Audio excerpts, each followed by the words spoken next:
trying something new today. Hopefully you like it. It is a movie review of Ratboy from 1986. This video has this crazy stylized trailer and this awesome slogan at the end. But this has absolutely nothing to do with the aesthetic or delivery of the movie. This movie is the brainchild of Sondra Locke. She wrote, directed, and starred in it, and it really feels like an autobiography of her life. She did everything to seek fortune and fame, which is basically the thrust of this movie. She was in Playboy in the 60s. She did a whole bunch of other things. This movie is not anything to do with Ratboy Genius, although Ratboy Genius and Ratboy, whose name is Eugene, seriously have some connection going on there. I'm not sure. But anyway, back to Sondra Locke. She basically like milked every relationship she had to make this movie, and it was a total flop. You know, if you lived through the 80s, maybe you heard of it, but for the most part, it's a bit of a passerby, and I had to actually find a bootleg of this video, so the quality of the background is pretty bad. So going back to Sondra for a minute, she actually used like her relationship with Clint Eastwood to all different types of ends. She named her book after The Good, the Bad, and the Ugly, and she also used his film company to produce this movie. So now we're watching the first scenes of this movie, and they're in this junkyard where I guess that's where the kids go to party, and these two 1940 hobo guys are there, and they're like trying to steal or kidnap Ratboy from his underground abode that I guess he can only get to through the trunk of a car. And the next morning, this becomes a big news story somehow, and there's film reporters, and for whatever reason, Nikki, who is Sondra Lockhart's character, is snooping around, and she is just like picking up random jewelry, and she's got two different shoes on for some reason. She's there, and she's just, you know, doing what you do at a dump, I guess, if you're Sondra. And she hears the story about the Ratboy kidnapping.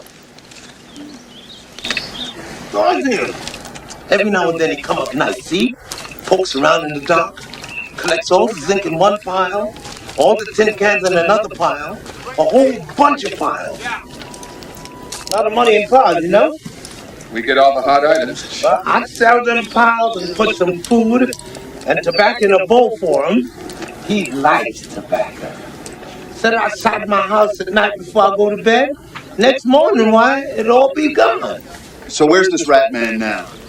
Rat boy, not rat man. How many times I got to tell you? Yeah, sure. Rat boy, where is he now? I already told you that. So this gentleman, who's the proprietor of the dump, is really keen to call this guy Ratboy, even though Ratboy himself really only wants to be called Eugene. Very weird that he's calling that out. It's so stupid. Really, I'm an independent. I do special assignments. An independent? She said she was a reporter, honest. Hey, you didn't tell me you were... So she finds a letter that these hobos left and meets up with them at their shack, and they're trying to obviously sell or make money off possession of Ratboy. And she's like, oh no, I want to possess the Ratboy. So, yeah, really good manipulation here.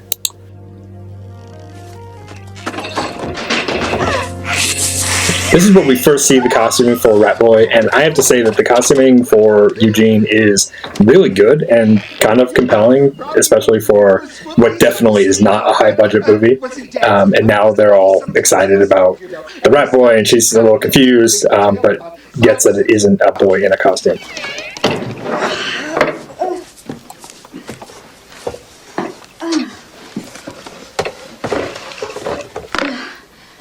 So she gets Ratboy's favorite book and starts reading to him and starts to build this fake rapport with him. Really, he's trying to find his parents, apparently, and she says she's going to do it because she's totally gaslighting him because she just wants to be famous. And somehow in this bizarro universe, a rat child is going to be a movie star. Okay, let's see. Coat and sniffing the smell of violets and spring grass. He'd nearly forgotten his visit to town when up the sandy pad, all spick and span with a brown leather bag, came Johnny Town Mouse.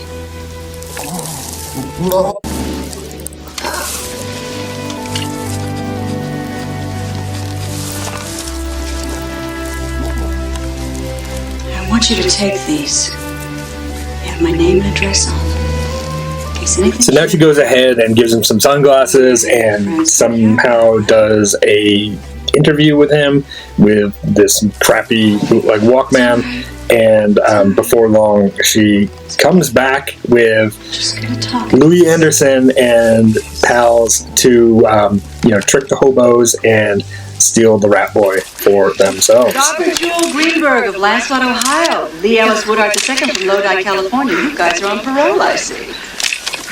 Yeah, so what? Yeah, so what? Says here you spent 3 years at the Correctional Institute in Vacaville, California for forgery and mail fraud. And you were a year at Vacaville yourself and transferred to state prison in Utah, right? All right, now just stay cool. Look, what's going on here? Party's over, fellas. Ratboy is mine. Possession of firearms is a violation of your parole. I checked. Now, there's some really brilliant dialogue here, but, here we see Louis Anderson dressed as a police guy, which, like, nobody's going to believe, even these dumb fake hobo guys, and she's got, like, this fake news reporter guy who's her brother. I think Louis Anderson's actually her brother. But it's just a really dumb scene, and Louis Anderson always kind of turned me off even as a child. So, not a great casting call here, but anyway. So then she does the first thing anyone would do in LA in the 1980s, which is bring Ratboy to a psychic, and the psychic has some cats, and great, more Louis Anderson here. The cats really scare Ratboy for some reason. Good cat acting. Love it. These drawings of his tell me a lot.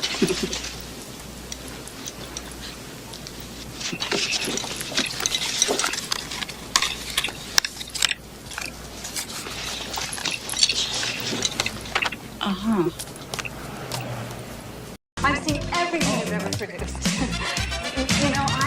I have a client. So now Nikki is pounding the pavement and really trying to sell Ratboy out. And check out this continuity. There's a white car there in the back of this gentleman's car. And then when the scene ends, it's going to be all of a sudden a black Mercedes.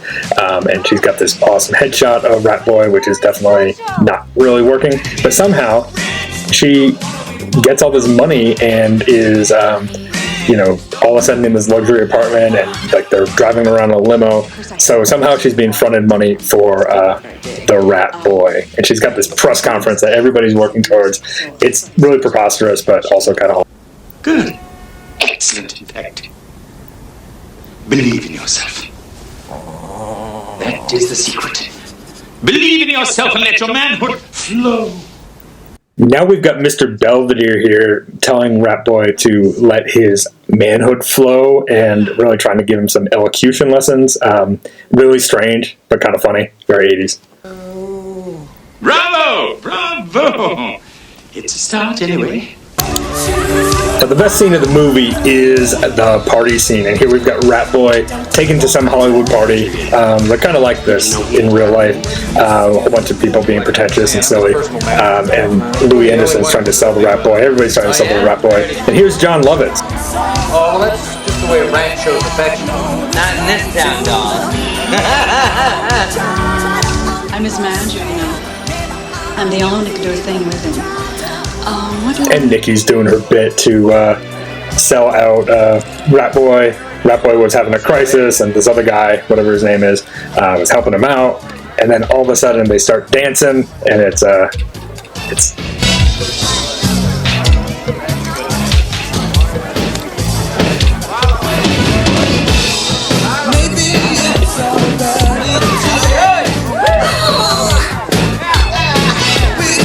gonna have a great time dancing. Suddenly, Ratboy's letting loose.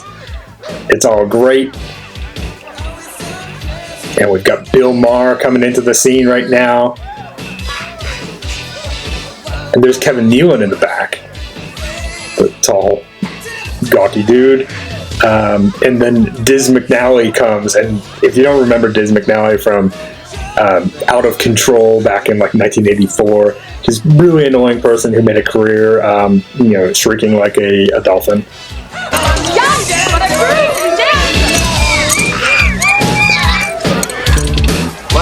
Lance Roberts. I couldn't help notice the way you were dancing. It was just wonderful.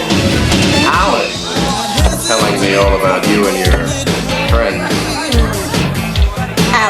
old friends. Are you into these lads? I'm the talent coordinator for the Merv Griffin show. Oh, you are? Yeah. So now Ratboy's gotten a little drunk and decided to leave the party and is walking down, I guess, the Sunset Strip weekend night in LA, and it's a little bit rough for him. And he's getting really disillusioned with people world and probably just wants to go back to the rap world, up in his junkyard. But he then finds out what the LAPD is all about. You gotta remember, this is like pre-Rodney King terrorist police action LA cops. So he's definitely not loving it, and he sees all the bright lights and the fear in the eyes of the criminals, and he gets totally freaked out.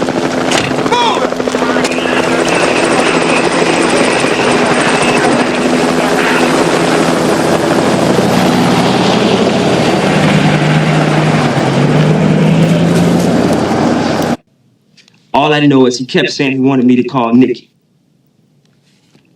Are you the chick in the paper? Right. We're at a friend of mine's place, the corner of 17th and Murray. Manny, who is the fun-loving, street-smart dude who finds Ratboy after he was in the incident or witnessing the incident with the police. And, of course, now he is trying to make some money off of Nikki, who is trying to make some money off of Ratboy. So you can see there's just a chain of manipulation happening in this film. It's fantastic. Now, a lot of people wouldn't want to hang out with no rat, but I'm going to low up myself and do this for you. Okay? Now, I'll be his valet, his chauffeur, his bodyguard, and I'll be his best friend. Now, normally for something like this, I get a fee of $1,000 a week. Oh, be a friend. Be quiet. Never hear you. You two didn't do such a great job. So then Ratboy tries to unalive himself, and he cuts his hand open, and Manny figures out a way to get him closer to Nikki, and they become really tight friends, which is a big device of this movie. Okay, look, I'm going to level with you, man. With all this craziness going on, it's just a little scratch, really. In fact, you can take the whole thing off in a couple of days. You know, Mr. Espinosa says that I haven't been spending enough time with you. Maybe I should take it off myself. Would you like that? Good. Well, you've been through a lot lately. We'll work it out. We'll meet someplace to save time. Uh-oh, I'm late. Gotta go. And now, Nikki's not the best actress in the world, or Sondra, but she's really good at this gaslighting stuff. I think she probably used that IRL as well. So now Manny's figuring out how to make some quick money, and he's meeting up with his bizarre diamond dealer friend, who is going to sell Ratboy a piece of a chandelier to wear around his neck, which is what every rat wants. We can make a little tie tack for you. You understand? For maybe, I don't know, 5,000, 6,000. That's good. That's a good deal. Of course, I realize you got a down payment already. We're gonna let you keep the down payment on approval, and you can pay the rest when you become famous and all. You with me there, Ratboy? Call him Eugene, man. He's got a complex about that shit. Eugene. He got a complex. Eugene. You with me there, Ratboy? Eugene. Oh, Eugene. My man, Eugene. I'm sorry, Eugene. Now, So now it's the night of the big press conference, and Manny's picking up some of his girlfriends, and Ratboy just doesn't want to have any of it. He was waiting for Nikki to take his bandage off or something, and he's all bummed. So she's there with Merv Griffin, just trying to get famous, doing her thing. Is our next guest, and she's going to come out here and talk about. You know, like It's a theater. I forgot.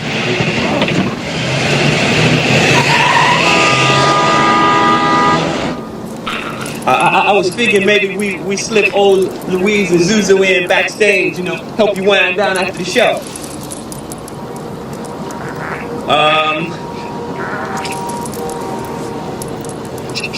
Show, Eugene, that special thing you do with your lips. Wait till you see this, man, it's gonna split your gut. I don't wanna do it. No. What I say? So Ratboy's now like full on angry and realizes that everybody sucks, including Nikki, and he wants Manny to drive and read at the same time on the streets of LA in a crappy rust bucket. This is not a good, safe thing, so do not try this at home. Nikki's hired too. Oh, Mama, make it stop. Hey. Oh, Daddy Willie. But today is the day of the big reveal, and Manny is keeping to his word and getting him there. So they got about 20 people in the audience who are probably all the extras they could pull off the streets of Venice Beach the day before, and Mr. Belvedere is going to present Ratboy to deliver a speech from the classics, which is absolutely what everybody wants in 1980s LA, to sell their rat-human hybrid as a movie star or sales spokesperson. Pick up after the session, and any questions that you may have to ask Ratboy, Eugene, you may do so at the champagne reception. I'd like to apologize again for the delay, but I think you'll all agree that it's worth the wait. Thank you. Gentlemen?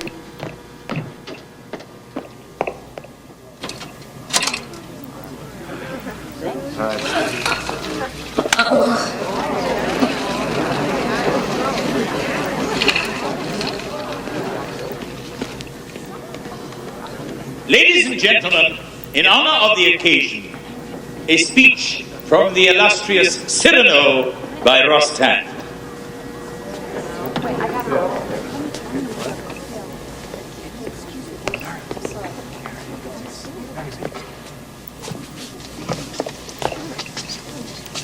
And this is the best scene of the movie, what follows here, where Ratboy kind of freaks out after he sees the lights from the stage and thinks it's the cops, and he's totally reliving that PTSD moment that he had, and then he proceeds to tear up the whole theater.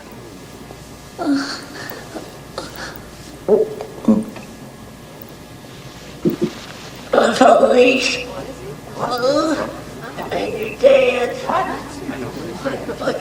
on. What's wrong? He's freaking out. Come on. What'd you do to him? Nothing. Is he on dope? Nah, man. Maybe it was that speech, that classical shit driving anybody crazy. Put your hands up. Stop, or I'll shoot. Freeze! What's he saying? Didn't you teach him the speech? If you mess this thing up, you'll never work in this town again. Oh, freeze! Put your hands up! Stop or I'll shoot! Freeze! Freeze! Watch out! Eugene! Behind you!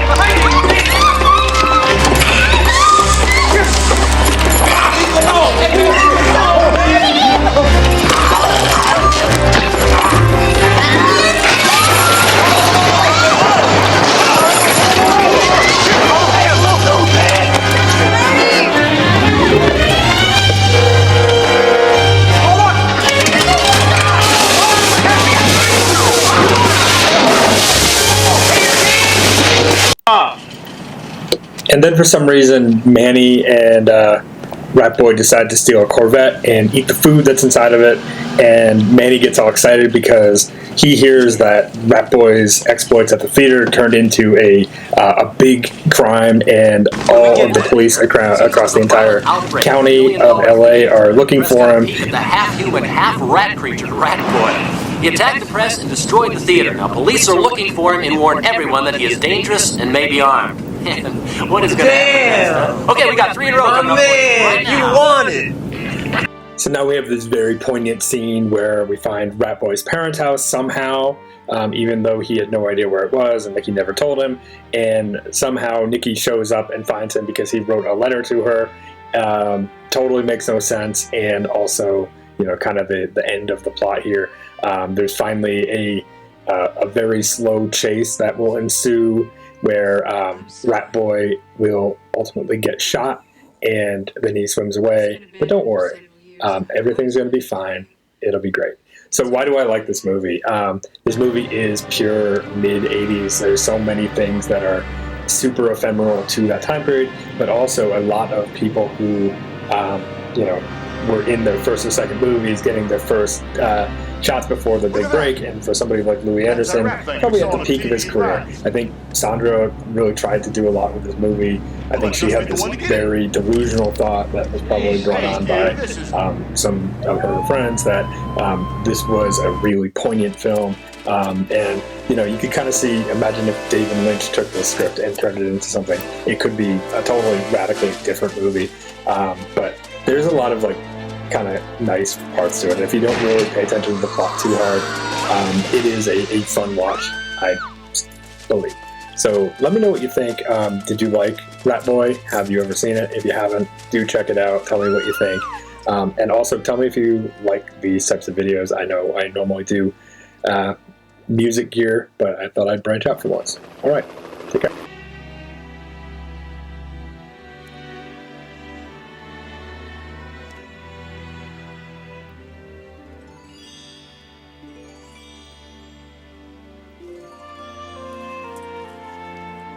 And there's Ratboy off in the distance. Everybody's happy. She knows the rat will be free, even though he's got a gunshot wound. And he's running away, holding his damaged arm. All of a sudden, he's running through the LA hills like a happy-go-lucky leprechaun. The end.